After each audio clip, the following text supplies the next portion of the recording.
오늘 말씀은 요한복음입니다. 요한복음 6장 60절에서 71절. 요한복음 6장 60절에서 71절 말씀 함께 보겠습니다. 신약성경 154페이지에 있습니다. 제가 봉독해 드리겠습니다.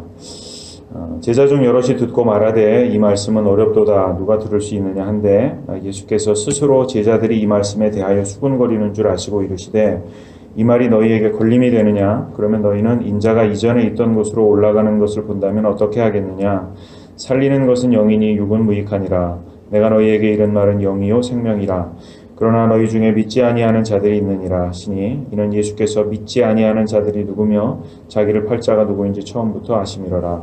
또 이르시되 그러므로 전에 너희에게 말하기를 내 아버지께서 오게 하여 주지 아니하시면 누구든지 내게 올 수 없다 하였노라 하시니라. 그때부터 그의 제자 중에서 많은 사람이 떠나가고 다시 그와 함께 다니지 아니하더라. 예수께서 12 제자에게 이르시되 너희도 가려느냐 시몬 베드로가 대답하되 주여 영생의 말씀이 주께 있사오니 우리가 누구에게로 가오리이까 우리가 주는 하나님의 거룩하신 자인 줄 믿고 알았사옵나이다. 예수께서 대답하시되 내가 너희 12를 택하지 아니하였느냐 그러나 너희 중에 한 사람은 마귀니라 하시니 이 말씀은 가룟 시몬의 아들 유다를 가리키심이라. 그는 12 중에 하나로 예수를 팔 자로라. 아멘. 제가 지난 그 주중에요 그 펜실베니아를 잠깐 또 이렇게 다녀왔는데 왜 그랬냐면 그 권사님 한 분이 그 호스피스에 계셔가지고요 그분을 뵈러 잠깐 좀 다녀왔습니다. 그 봄에 목사님 그 안식월 하실 때도 그때도 이제 전에 저희가 섬기던 교회 권사님 한 분이 소천을 하셨었는데 이제 또 한 분이 호스피스에 계셔서 지난 월요일 날 돌아가셨습니다.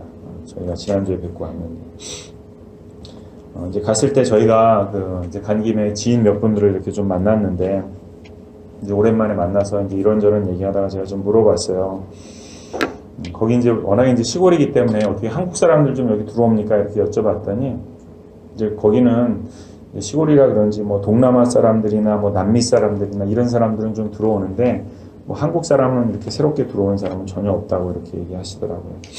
그러면서 하시는 말씀이 이제 저희가 거기 있었을 때 그래서 함께 교회도 있고 그래서 함께 이렇게 섬기고 신앙생활 했을 그때가 제일 좋았다 이런 얘기를 하십니다.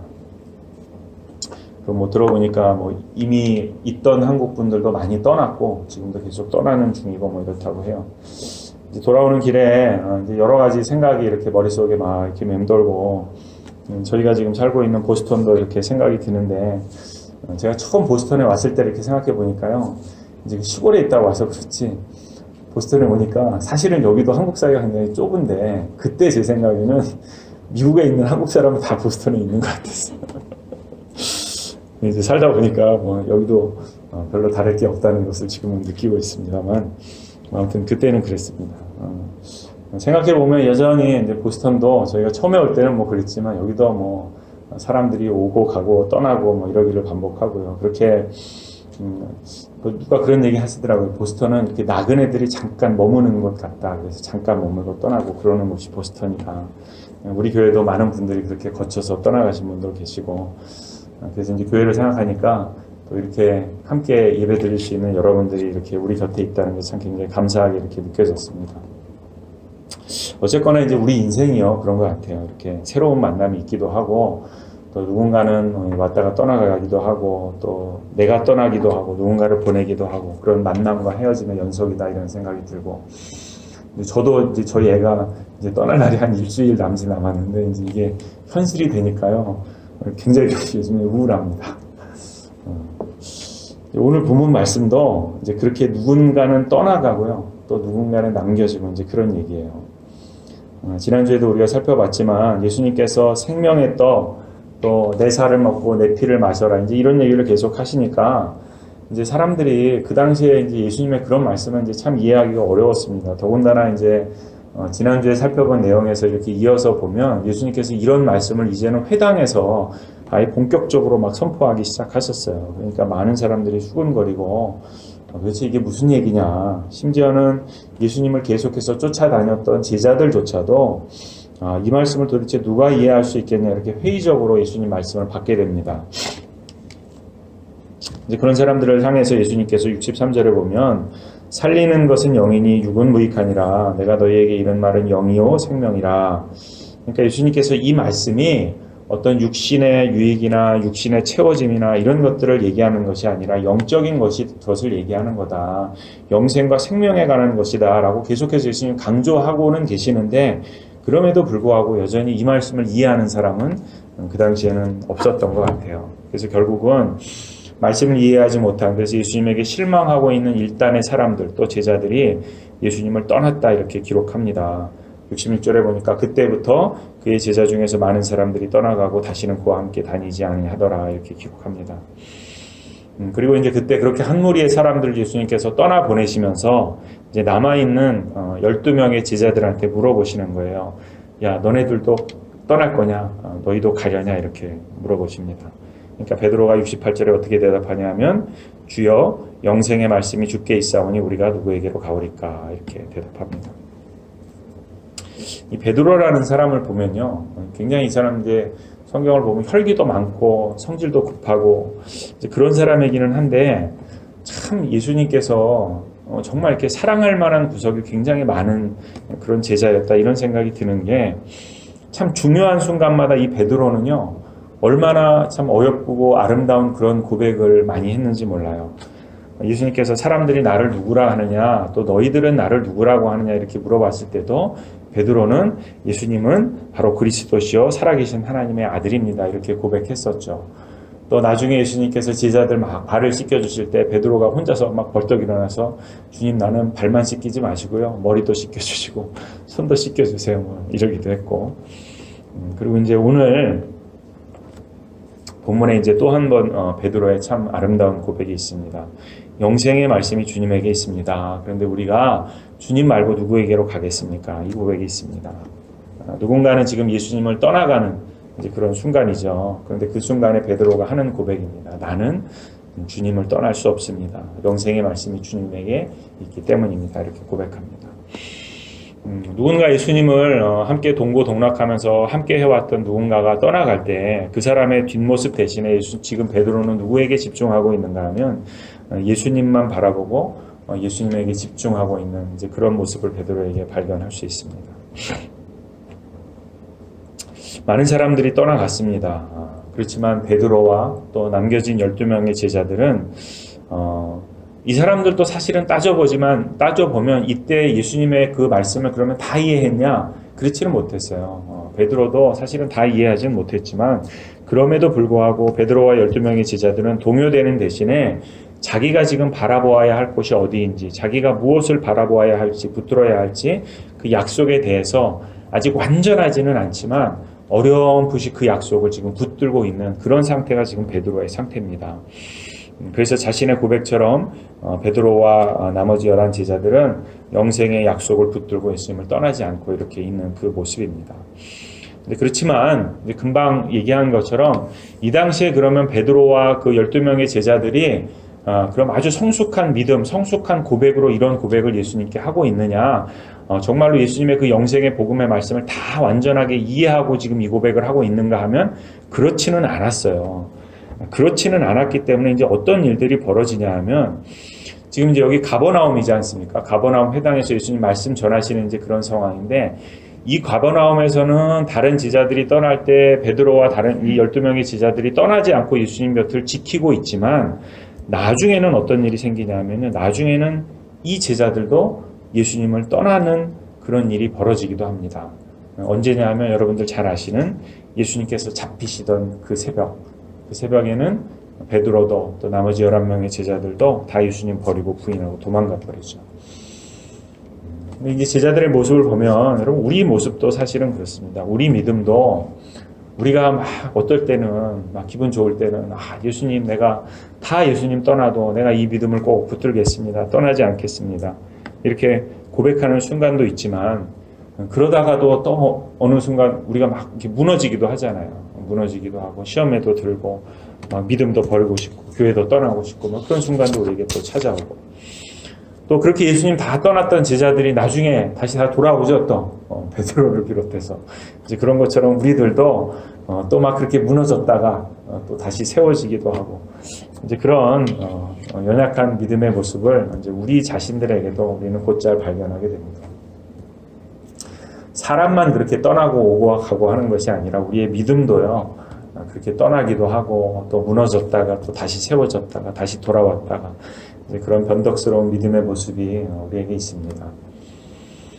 그래서 이제 오늘 이 말씀에서 사실 가장 중요한 건 뭐냐 하면 방금 이제 우리가 나눴던 베드로의 참이 아름다운 고백, 위대한 고백, 영생의 말씀이 주님에게 있는데 우리가 누구에게 가겠습니까? 일단 이 고백이 참 중요한데요. 이 고백은 지금 상태에서는 완전한 고백이 아니에요. 말로는 완전한 고백이지만 그 내용을 들여다보면 아직은 성숙하지 않고 완성되지 않은 미숙한 그런 고백입니다. 그래서 뭐가 중요하냐 하면 지금은 미숙한 이 고백이 그러면 정말로 나중에 성숙하게 됐을 때 정말로 이 고백이 완성됐을 때 그때는 그러면 도대체 이 제자들에게 어떤 일이 일어나는가 하는 게 사실은 중요한 거예요. 그래서 오늘 말씀에는요 어떤 내용이 있냐면 베드로의 지금 이 미숙한 고백이 실제적으로 완성됐을 때 이 고백이 정말로 성숙해지는 그 순간을 암시하는 예수님의 말씀이 있습니다. 62절에 예수님께서 이렇게 물어보세요. 그러면 너희는 인자가 이전에 있던 곳으로 올라가는 것을 본다면 어떻게 하겠냐 이렇게 물어보십니다. 예수님의 이 말씀은 언제 이루어집니까? 감람산에서 예수님께서 부활하신 이후에 하늘로 승천하실 때 실제로 많은 제자들과 사람들 앞에서 이루어지는 말씀입니다. 그리고 그때 감람산에서 예수님께서 하늘로 올라가시는 그 장면을 실제적으로 목도했던 제자들, 그 제자들은 오늘 지금 이 가버나움에서 자기들이 고백하는 그 믿음의 고백이 아니라 예수님께서 정말로 승천하시는 예수님 말씀하시는 이것을 경험한 나중에 그 제자들의 모습, 그 모습이 과연 오늘 지금 이 베드로가 하는 이 고백, 영생의 말씀이 주님에게 있는데 내가 어디로 가겠습니까? 라는 이 고백과 어떻게 연결되어지고 어떻게 상관이 있는가 하는 그것이 중요하다는 거예요. 자, 예수님께서 승천하신 그 모습을 실제적으로 경험했고 그것을 증인되어서 바라봤던 제자들은 어떻게 합니까? 우리가 사도행전을 보면 마가의 다락방에서 기도하면서 성령을 기다리게 됩니다. 그리고 성령을 받은 제자들에게 어떤 일이 일어납니까? 그들이 교회를 세웠고요. 그들이 박해 가운데서도 복음을 증거하는 일들이 그들 가운데 일어납니다. 그리고 이 제자들이 목숨이 다하는 순간까지, 목숨이 끊어지는 그 순간까지도 바로 이 영생의 말씀, 복음의 진리를 결코 떠나지 않는 것을 우리는 성경을 통해서 확인할 수 있습니다. 때로는 목이 잘리고, 때로는 돌에 맞고, 때로는 끓는 물에 그 몸이 담궈지고, 또 때로는 십자가에 거꾸로 매달리기까지도 그들은 이 영생의 말씀, 복음의 이 진리를 결코 떠나지 않고 끝까지 지켰던 것을 우리는 잘 알고 있지 않습니까? 그들의 목숨이 다하기까지 복음의 증인으로서의 삶을 살다가 그들이 결코 떠날 수 없었던 그 복음을 지키다가 바로 그 주님께로 돌아가는 그 제자들의 모습, 그것을 우리가 확인할 수 있다는 거예요. 영생의 말씀이 주께 있는데 우리가 누구에게로 어디로 가겠습니까? 라는 이 고백을 정말로 지키고 정말로 그 고백을 완성하는 그 자리에 베드로를 비롯한 이 제자들이 결국은 서게 되더라는 거예요. 예수 그리스도께서 부어주시는 영생의 약속과 은혜를 믿음으로 붙들었던 사람들은 바로 예수 그리스도의 이 제자된 자들은 하나같이 그 영생의 소망을 자기 혼자만 품고 있었던 것이 아니라 어떻게 합니까? 이 땅에 나그네 된 그 모든 사람들을 향해서 그 영혼들을 향해서 외치는 자리에 서게 되더라는 거예요. 떠나지 않았다. 내가 주님 말고 어디로 떠나겠습니까? 내가 주님께 머물겠습니다라는 그 의미가 그냥 머문다는 의미가 아니라는 거예요. 오히려 그 머문다는 의미는 복음을 가지고 그 복음을 품고 세상을 향하여 떠나는 그 떠남을 이야기하고 있다는 겁니다. 오늘도 나를 스쳐가고 나를 떠나가는 그 누군가를 내가 그냥 보내는 것이 아니라 오히려 내가 그들에게 당신의 영혼은 지금 어디를 향하고 있습니까? 당신은 누구를 향해서 가고 있습니까? 라고 묻는 그 모습이 영생의 말씀이 주께 있는데 내가 누구에게로 가겠습니까? 라고 이 믿음의 고백이 성숙하게 되는 사람, 이 믿음의 고백을 완성하는 사람들에게는 반드시 나타나더라는 거예요. 제가 아까 그 권사님 찾아뵀던 이제 그 이야기로 오늘 말씀을 시작했는데, 여러분 제가 그 권사님을 뵈러 왜 거기 펜실베이니아까지 뭐 운전하고 갔다 오면 한 12시간 걸리더라고요. 왜 갔겠습니까? 이유는 한 가지입니다. 돌아가시기 전에 물론 이제 그분과 인간적인 인사를 이렇게 나누는 것도 굉장히 중요한 의미가 되겠지만, 저는 마지막으로 그 권사님하고 좀 확인하고 싶었어요. 제가 지난번에도 한번 설명드렸지만 이제는 거기 교회도 없습니다. 가고 싶어도 갈 교회가 없어요. 교회도 없는 그곳, 이분의 믿음이 도대체 어디에 서 있는지 마지막으로 그분과 확인하고 싶어서 저는 사실 갔어요. 이제 권사님 이 땅의 모든 싸움 다 마치고 이 땅을 떠나시게 되는데, 권사님 과연 이제 어디로 가십니까? 권사님 이제 어디로 가십니까? 누구에게로 가십니까? 그것을 묻고 싶었고, 그분의 고백이 어디에 있는지 듣고 싶었어요. 영생의 말씀이 주님에게 있는데 내가 주님 말고 어디로 돌아가겠습니까? 그 고백을 듣고 싶어서 사실은 저는 갔습니다.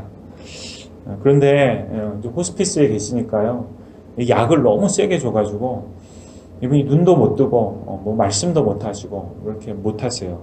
그래서 제가 갔는데, 제가 가서 이렇게 옆에 앉아서 이제 다 같이 갔어요. 저 아내도 가고 저희 아이도 가고. 그래서 현수 왔어요. 또 경미도 왔어요. 또 하연이도 왔어요. 이렇게 얘기하니까 처음에 갔는데 아무 반응이 없으셨거든요. 근데 막 눈을 뜨려고 막 안간힘을 쓰는데 이제 눈을 못 뜨는 거예요. 그리고 이제 아마 안 되니까 막 손을 바들바들 떨고 막 어떻게든지 뭔가 자기가 듣고 있다는 거를 표시하려고 막 애를 쓰시면서 그래서 듣고 계신 거를 제가 알았어요.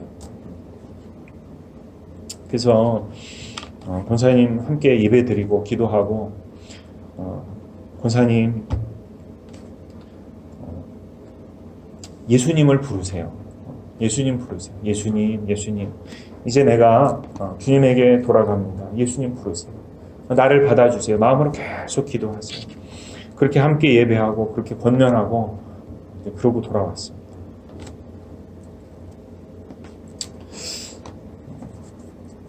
성도 여러분, 영생의 말씀이, 영생의 그 약속이 예수 그리스도에게 있습니다. 어디 다른 데 있는 것이 아니라 우리 주님 한 분에게 있습니다. 여러분은 오늘 과연 어디를 향해서 가고 있습니까? 여러분은 누구를 향해서 가고 계십니까? 만약에 누군가가 여러분에게 와서 여러분 어디를 향해서 지금 가고 계십니까? 라고 물으신다면 여러분 뭐라고 대답하시겠습니까? 오늘 베드로의 고백처럼 여러분도 자신 있게 영생의 그 말씀이 주님에게 있는데 내가 주님 말고 누구에게로 가겠습니까? 여러분 그렇게 대답하시겠습니까? 그 대답이 여러분의 진정한 믿음의 고백이 되기를 간절히 소원합니다. 그리고 그 대답이 정말로 나의 믿음의 고백이라면, 내가 그렇게 고백할 수 있다면, 그래서 내가 영생의 그 주님을 향해서 오늘도 달려가고 있는 그 삶을 내가 지금 살아가고 있다면, 그러면 여러분, 우리에게는 반드시 감당해야만 하는 또 하나의 고백, 또 하나의 다짐이 있어야만 한다는 겁니다. 우리도 또한 물어봐야 된다는 거예요. 우리도 세상을 향해서 물어봐야 된다는 거예요. 이 땅을, 이 보스턴을 거쳐서 머물다가 떠나가는 또 다른 그 나그네들을 향해서, 나를 매일매일 스쳐가는 그 영혼들을 향해서 우리는 물어봐야만 한다는 거예요. 당신의 인생은, 당신의 영혼은 어디를 향해서 가고 있습니까? 지금 누굴 향해서 가고 있습니까? 우리는 반드시 물어봐야만 한다는 거예요. 우리가 그들을 향해서 당신 지금 어디로 가고 있습니까? 물어보지 않는다면 여러분 어쩌면 그 영혼은 한 번도 그 질문을 받아보지 못한 채 영생이 아니라 오히려 영원한 죽음을 향해서 달려가고 마는 이 세상에서 가장 불쌍한 영혼일지도 모른다는 사실을 우리는 잊어서는 안 된다는 거예요. 우리가 세상을 바라보면서 또 나를 스쳐가는 그 나그네들을 바라보면서 애통하는 그 마음을 우리는 반드시 가져야만 한다는 겁니다. 오늘 예수님께서 70절에 이렇게 말씀하세요. 너희 중에 한 사람 마귀다. 너희 중에 한 사람 마귀다. 자신을 팔게 될 그 유다를 가리켜서 하시는 말씀이에요. 근데 여러분 이 이후에 예수님의 모습을 여러분 잘 아시잖아요. 예수님 나중에 제자들 발 씻기실 때 바로 이 유다, 마귀였던 이 유다의 발도 예수님은 함께 씻겨주십니다. 마귀인 그를, 예수님을 배신할 그를 여전히 예수님께서는 애통하는 마음으로 끝까지 섬겨주시는 그것이 예수님의 마음이었어요. 복음의 진리를 마음에 품은 사람은요, 여러분 예수 그리스도가 중심에 있는 그런 사람은 예수님과 마찬가지로 이런 애통하는 마음, 긍휼의 마음이 있어야 한다는 거예요. 그 마음 가지고 영혼들을 바라볼 수 있어야만 한다는 거예요. 성도 여러분, 오늘 말씀을 통해서 우리가 정말로 우리 자신을 한번 깊이 돌아보는 그런 시간이 됐으면 좋겠습니다. 먼저는 우리의 믿음의 고백을 좀 점검해 봤으면 좋겠어요. 나에게 정말 베드로와 같은 이 고백이 있는가?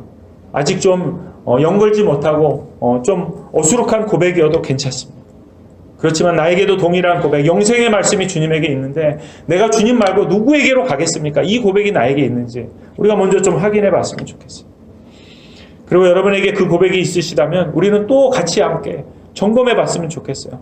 수많은 나의 만남과 헤어짐, 나그네 대해서 매일매일 스쳐가는 그 많은 영혼들을 향해서 나는 오늘도 애통하는 그 마음을 가지고 있는가? 그래서 나는 그들에게 묻고 있는가? 당신의 영혼은 지금 어디를 향해서 가고 있습니까? 당신은 누구를 향해서 지금 달려가고 있습니까? 나는 그들에게 그 애통하는 마음을 가지고 묻고 있는가? 우리 안에 있는 이 영생의 말씀, 예수 그리스도의 그 구속의 약속과 그 믿음 가지고 세상을 향해서 정말 그 애통하는 마음, 긍휼한 마음, 불쌍하게 바라보는 그 마음 가지고 설 수 있는 성도 여러분들 되시기를 간절히 소원합니다. 그리고 그 마음으로 세상을 향해서 우리의 입술을 열 수 있는 그러한 결단과 다짐이 있는 여러분들 되시기를 또한 간절히 소원합니다. 그래서 정말 죽어갈 수밖에 없는 그 영혼들이 여러분들의 그 말 한마디, 여러분들의 그 권면을 통해서 주님 앞에 다시 돌아올 수 있는 그런 놀라운 영광이 우리 가운데 있기를 간절히 소원합니다. 기도하겠습니다.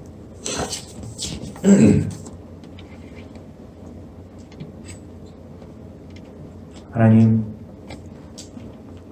오늘 하루도 우리는 수많은 우리를 스쳐가는 나그네들을 만나고 이 자리에 왔습니다. 어떤 사람은 내가 매일매일 만나는 사람일 수도 있고, 어떤 사람은 이제 오늘 스쳐갔으면 다시는 볼 수 없는 영혼일 수도 있습니다. 그 많은 영혼 가운데에는 여전히 주님 알지 못하고 이 세상에 허망한 것들을 쫓으며 그 인생을 허비하는 애통하는 마음을 갖지 않고는 바라볼 수 없는 영혼들이 분명하게 있었던 것을 주님, 이 순간 우리가 주 앞에 고백합니다. 영생의 복음이, 그 진리가 주님께 있는데 내가 주님 말고 어디로 가겠습니까? 이 고백이 나에게 있음에도 불구하고, 그 고백 붙들고 주 앞에 나왔음에도 불구하고 여전히 나는 나의 갈 길 외에 세상을 향하여 애통하는 마음 갖지 못하고 그 영혼을 향하여 내 마음이 굴릴 듯이 일어나며 긍휼한 마음 갖지 못한 그러한 연약한 모습, 주님 이 시간 주님 앞에 고백합니다. 하나님, 이제는 우리가 그 믿음을 우리 마음에 깊이 품고 세상을 향하여, 영혼들을 향하여 정말 주님과 같은 그 애통하는 마음을 가지고 바라보며 그들을 향해서 주님께서 나에게 던지셨던 그 질문, 너도 가려느냐? 너는 어디를 향해서 가려느냐? 그 동일한 질문을 던질 수 있는 그 자리에 우리가 설 수 있도록 도와주시옵소서. 그래서 누군가가 우리가 그 입술을 열 때, 우리의 삶을 바라볼 때 주 앞에 돌아오는 놀라운 역사가 우리 가운데 일어날 수 있도록 도와주시옵소서. 감사하며 예수님의 이름으로 기도드립니다. 아멘.